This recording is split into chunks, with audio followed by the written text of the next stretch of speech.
मित्रांनी मैत्रिणींनो नमस्कार. स्वागत आहे तुमचं तुमच्या चॅनेलवर नातं मैत्रीचं. आज आपण पाहणार आहात घरोघरी मातीच्या चुली. तर मग स्टार्ट करूया आजचा एपिसोड. संध्याकाळच्या वेळेला इकडे विक्रांतच्या गावी ऋषिकेश मोबाईलवर काहीतरी बघत बसलेला असतो आणि तिथे जानकी येते आणि म्हणते मी काय म्हणते. आणि त्यावर ऋषिकेश म्हणतो हो, सकाळी लवकर उठायचं, शेताला जायचं आणि शहाळ्याचं पाणी प्यायचं. आणि जानकी म्हणते मी काय म्हणते, आपण लवकर सकाळी उठून गावी निघून जाऊया. आणि त्यावर ऋषिकेश म्हणतो काय काय म्हणतेस.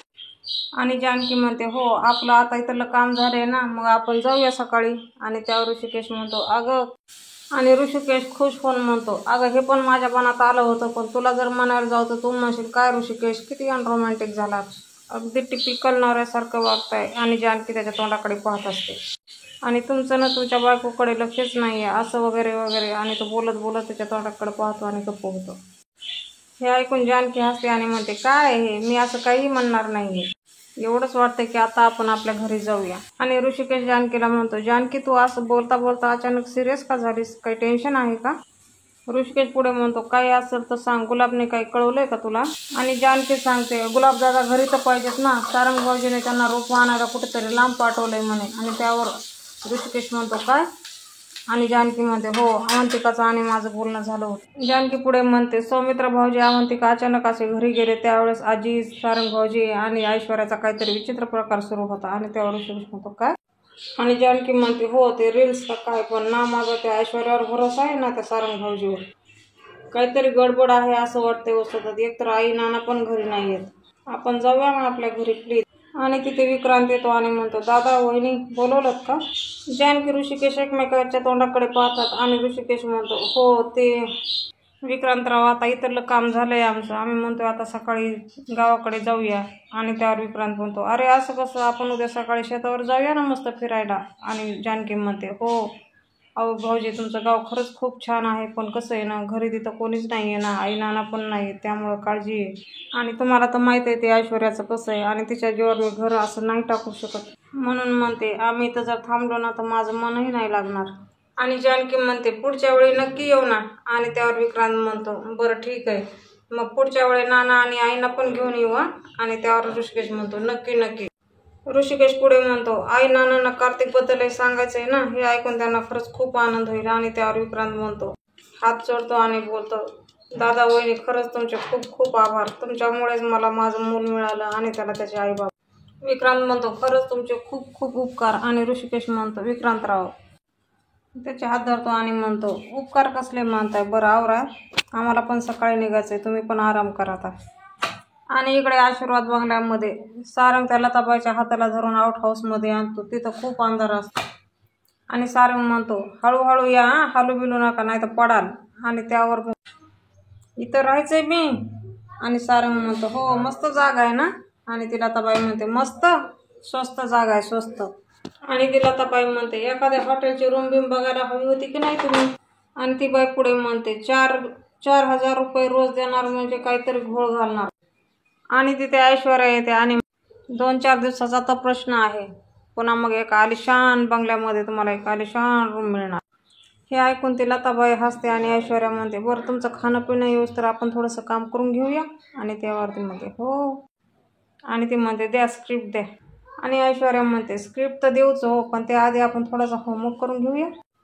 आणि ते लताबाई म्हणते होमवर्क. आणि त्यावर ऐश्वर्या म्हणते एका मोठ्या बाईचा घरंदाज रोल आहे तुमचा, पण आता जे काही मी सांगणार आहे ना ते लक्ष देऊन ऐका. आणि ऐश्वर्या पुढे म्हणते हा बोर्ड आहे, या बोर्डवर मी सगळ्या जणांचे फोटो लावलेत आणि त्याच्या फोटोच्या बाजूला सगळ्या जणांची नावं आहेत, म्हणजे ज्यांचे फोटो आहेत त्यांची नावं आहेत. या सगळ्यांचे चेहरे नीट बघा आणि सगळ्यांचे नावं नीट लक्षात ठेवा. आणि ती लताबाई म्हणते हे सगळेजण माझे को ॲक्टर आहेत का. ही सिरियल कुठली आहे, ह्यांना कधी बघितलेलं नाही आहे. त्यावर ऐश्वर्या म्हणते हे तुमचे को ॲक्टर नाही आहेत, ही आमची घरातली माणसं आहेत. आणि त्यावर ती लताबाई म्हणते ओ होम प्रोडक्शन, हे सुद्धा काम करणार आहेत का, घरगुती सिरियल आहे वाटतं. आणि त्यावर ऐश्वर्या जोरानं ओरडते गप्पा बसा, आता जरा जरी पुढे काही बोललात ना तर दुसरी आर्टिस्ट मी कास्ट करेल. हवंय का ते, नाही ना, मग गप्पा बसा आणि मी काय सांगते ना ते ऐका. आणि ऐश्वर्या त्या फोटोची ओळख करून देते. ती म्हणते ह्या आहेत सुमित्राबाई रणदिवे म्हणजे माझ्या सासूबाई, आणि ह्या पुरुषोत्तम रणदिवे म्हणजे माझे सासरे. आणि बाकी ऐश्वर्या सगळं ते त्यांना सांगत असते, आपल्याला फक्त बॅकग्राऊंडला म्युझिक आहे. आणि ऐश्वर्या शेवटी म्हणते, हा आहे त्यांचा मोठा मुलगा ऋषिकेश आणि ही त्याची बायको जानकी. आणि तिला लताबाई म्हणते, अरे वा, एकदम हिरोईन दिसतीये. आणि ऐश्वर्या म्हणते, हो, पण हीच आमच्या घरातली सगळ्यात मोठी विलन आहे. आणि ती म्हणते, विलन? आणि ऐश्वर्या म्हणते, हो, आणि म्हणूनच हिला घराबाहेर काढायचे. त्याला लताबाई म्हणतात, पण कसं? आणि त्यावर ऐश्वर्या म्हणते, तुम्ही हिच्या सासूचा रोल प्ले करायचा. आणि त्यावर तिला लताबाई म्हणते, तुमची सासू तर ही आहे ना, सुचित्रा रणदिवे. आणि त्यावर सारंग म्हणतो, सुचित्रा नाही, सुमित्रा रणदिवे. आणि तिला लताबाई म्हणते, ऋषिकेश हा तिचा मुलगा आहे ना. त्यावर ऐश्वर्या म्हणते, ऋषिकेश हा नानांचा मुलगा आहे, म्हणजेच पुरुषोत्तम रणदिवेचा, सुमित्राचा नाही.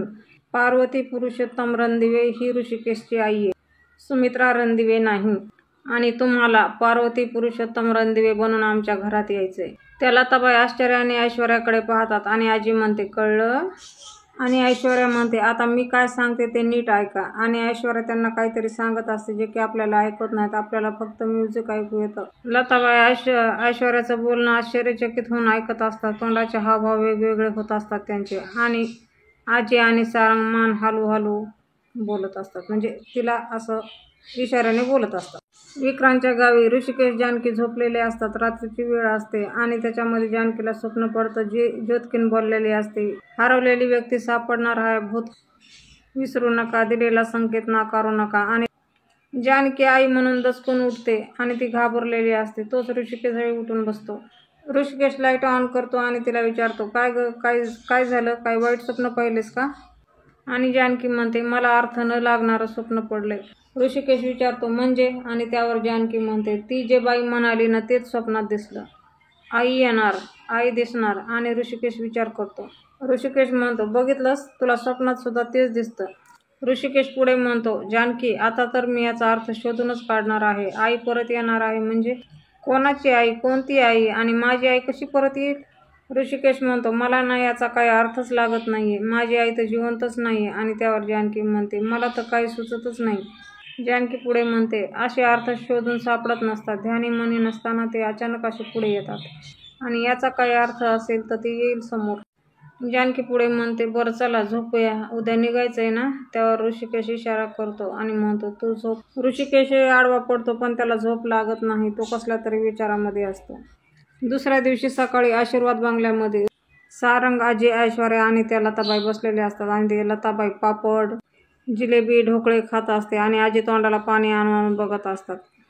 आणि ते लताबाई आजीला दाखू खात असतात. आजीने हात पुढं केला की ती कपकन तोंडात टाकत असते. आजी ऐश्वर्याला हातवारे करून म्हणते, मला पण खायचे. आणि ऐश्वर्या म्हणते, गप्प बसा जरा. आणि शेवटाचा एकदाचं खाणं तिचं संपतं आणि ती ज्यूस पिते आणि ज्यूस तोंडामध्ये करते. आणि सारंग म्हणतो, काय? आणि ती सांगते, मी हात धुवून येते म्हणून. आणि आजी म्हणते, बघितलंस कशी खात होती, मला दाखवू. सगळं चाटून पुसून खाल्लं. आपल्याला विचारलं तरी का तुम्हाला हवंय का म्हणून? आणि आजी म्हणते, मला असं विचारलं सुद्धा नाही, तिने सगळा सुपडा साफ करून टाकलं. मला असं दाखवून खात होती. आणि त्यावर ऐश्वर्या म्हणते, तुम्ही दोघं जरा हळू बोलाल का? किती जोरात बोलताय, तिला ऐकू गेलं तर काय होईल? ऐश्वर्या म्हणते, तुम्ही जरा आपल्या कामावर फोकस करा. हे काय चाललंय तुमचं? ती पार्वती परत येणार आहे ना, मग तिच्या काही खुणा सापडायला हवेत का नकोत? मग ते काय करायचंय ह्याचा जरा विचार करा. तिचं खाणं काढत बसू नका. ते का सुचत नाहीये तुम्हाला? आपल्याला अजून काय करता येईल ना याचा विचार करा.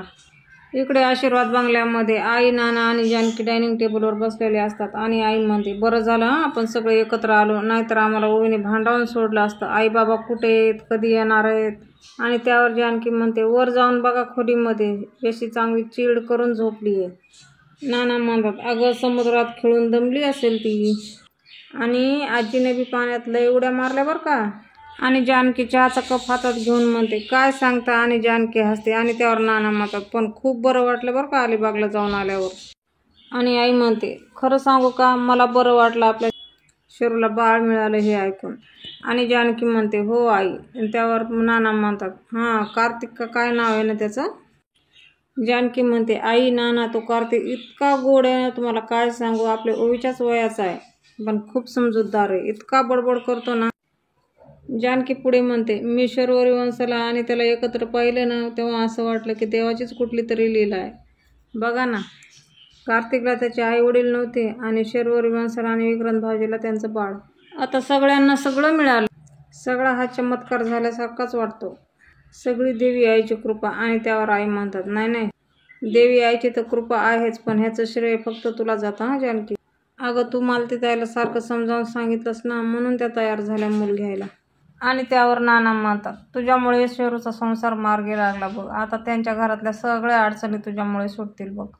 आणि यासाठी तुला 100 पैकी 100 मार्क आहेत जानकी. आणि नाना म्हणतात, खरंच मला तुझा अभिमान वाटतो. तू पुरुषोत्तम रणदिवेची सून आहेस.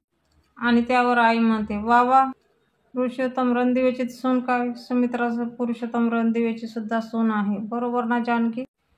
आणि जानकी म्हणते, आहा, फक्त सून नाही, लेक सुद्धा आहे. आणि त्यावर आई म्हणते, खूप गुणाची आहे, तुझ्यातले अवगुण शोधूनही सापडणार नाहीत है ना. आणि त्यावर नाना म्हणतात, दुसऱ्या सुनात गुण शोधूनही सापडायचे नाहीत. आणि आई म्हणते गप्पा इतक्या छान काढल्यात, मध्येच तिची आठवण कशाला काढलीत. आणि आई विचारते, आहे कुठे ग ती ऐश्वर्या. आणि त्यावर जानकी म्हणते, आई खरं तर मलाही सकाळपासून ती दिसलेली नाही, ती सुद्धा नाही आणि सारंग भाऊजी सुद्धा नाही.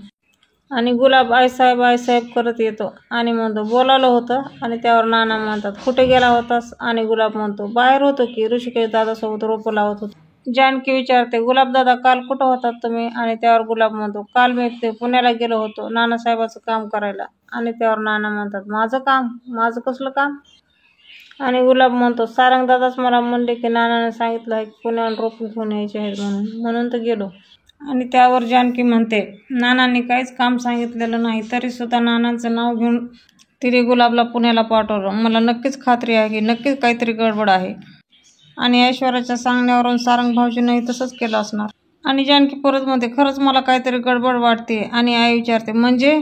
आणि जानकी पुढे सांगते, म्हणजे सौमित्र भाऊजी आणि अवंतिका जेव्हा इथे आले होते ना, तेव्हा त्यांनी घरामध्ये कॅमेरा लावलेला पाहिला होता. त्या दोघांनी ऐश्वर्याला विचारलं तर म्हणे आम्ही रील करत होतो. आजी, सारंग भाऊजी आणि ऐश्वर्या. आणि त्यावर नाना म्हणतात, रील. आणि त्यावर गुलाब म्हणतो, भानगड, लय मोठी भानगड आहे, लय लोकांना नाद लागलाय बघा त्या रीलचा. आमची ही सगुण आहे का नाही, अच्छा करून कंबर हलवून गुलाब म्हणतो, व्हिडिओ बनवती, गाणी टाकती आणि सोशल मीडियावर अपलोड करून टाकती बघा. हे दिवसभर चाललेलं असतं. आणि त्यावर आई म्हणते, अगं बाई, ह्याने काही पैसे वगैरे मिळतात का. आणि त्यावर गुलाब म्हणतो, छे, पैसे वगैरे काही मिळत नाही, नेट पॅक मारावा लागतो, चार्जिंग संपते आणि पैसे जातात ते वेगळेच. नाना म्हणतात, म्हणजे हे रील मोबाईलवर शूट होतं तर मग ह्याने कॅमेरे का लावले. आणि त्यावर जानकी म्हणते, बरोबर बोललात नाना, हे मला का नाही सुचलं, काहीच कळत नाही. आणि त्यामध्ये ऋषिकेश येतो आणि म्हणतो, मला सुद्धा. आणि त्या हातात बांगड्या घेऊन येतो आणि म्हणतो, हे काय आहे जानकी. त्या बांगड्या दाखवत ऋषिकेश विचारतो, जानकी ह्या बांगड्या तुझ्या आहेत. आणि ऋषिकेशला जानकी हातातल्या बांगड्या दाखवते आणि म्हणते, ऋषिकेश, मी ह्या अशा बांगड्या घालते. आणि जानकी म्हणते, ह्या बांगड्या माझ्या नाही आहेत. आणि जानकी पुढे म्हणते, मला असं वाटतं या आईच्या पण बांगड्या नाही आहेत. आणि जानकी आई म्हणते आणि आई म्हणतात, नाही ग, या बांगड्या माझ्या पण नाही आहेत, मी अशा पद्धतीच्या बांगड्या नाही घालत, तुला तर माहिती आहे. आणि आई पुढे म्हणते, मीच काय, आपल्याकडे आई, ऐश्वर्या कोणीच नाही घालत. आणि जानकी म्हणते, हो. ऋषिकेश म्हणतो, ठीक आहे, कोणाच्या नसेल तर टाकून देतो मग. आणि त्यावर नाना म्हणतात, थांब. नाना म्हणतात, बघू दे. आणि ऋषिकेश हातातून त्या बांगड्या घेतात आणि पाहतात आणि म्हणतात, या बांगड्या तुला कुठे सापडल्या. आणि त्यावर ऋषिकेश म्हणतो, बाहेर कुंड्यामध्ये. आणि नाना म्हणतात, आपल्या घरामध्ये ह्या अशा बांगड्या एकच व्यक्ती घालायची. आणि त्यावर ऋषिकेश विचारतो, कोण. आणि नाना म्हणतात, तुझी आई पार्वती. ऋषिकेश, जानकी दोघंही म्हणतात, पार्वती आहे. आणि त्यावर म्हणतात, होय, अशा बांगड्या तुझी आईच घालायची. आईला आश्चर्य वाटतं आणि आई तोंडावर हात ठेवते. आणि त्यावर ऋषिकेश म्हणतो, मग ह्या बांगड्या बाहेर कोणी ठेवल्या असतील. जानकी गुलाबदादाला विचारते, गुलाबदादा, आपल्या गेटमध्ये कोणी आलं होतं. आणि त्यावर ते म्हणतात, नाही हो वहिनी साहेब, मी सकाळपासून बाहेरच होतो की, मला कोण काही ठेवताना दिसलं नाही. ऋषिकेश म्हणतो, मग या बांगड्या अचानक अंगणात कशा आल्या. आणि आई म्हणते, पार्वतीताईंना जाऊन इतकं वर्ष झाली आणि त्यांच्या बांगड्या आज आपल्या अंगणात कोणी ठेवल्या. आणि ऋषिकेशला पण ते झटकन बोलल्याला आठवतं आणि ते नानाला विचारतात, नाना, पार्वती आईची तिथी काय आहे. आणि नाना म्हणतात, अरे असं काय करतो, उद्याच आहे. ऋषिकेश नानाच्या हातून बांगड्या घेतो आणि म्हणतो, कदाचित आईने आशीर्वाद म्हणून ह्या बांगड्या दिल्या असतील, म्हणून तर गमवलेलं पुन्हा हातामध्ये आलं. जानकी मनात म्हणते, पार्वती आईच्या बांगड्या अशा पद्धतीनं सापडणं आणि तेही त्यांच्या तिथीच्या 1 दिवस आधी. ऋषिकेशला वाटत असेल त्यांचा आईचा आशीर्वाद, पण मला याच्यात काहीतरी गडबड वाटते. आणि आपण उद्याच्या भागामध्ये पाहणार आहोत. ती लताबाई म्हणते, ही शूटिंग नाही, मला आता कळतंय. हे तुम्ही मला सगळं खऱ्या आयुष्यात करायला लावताय.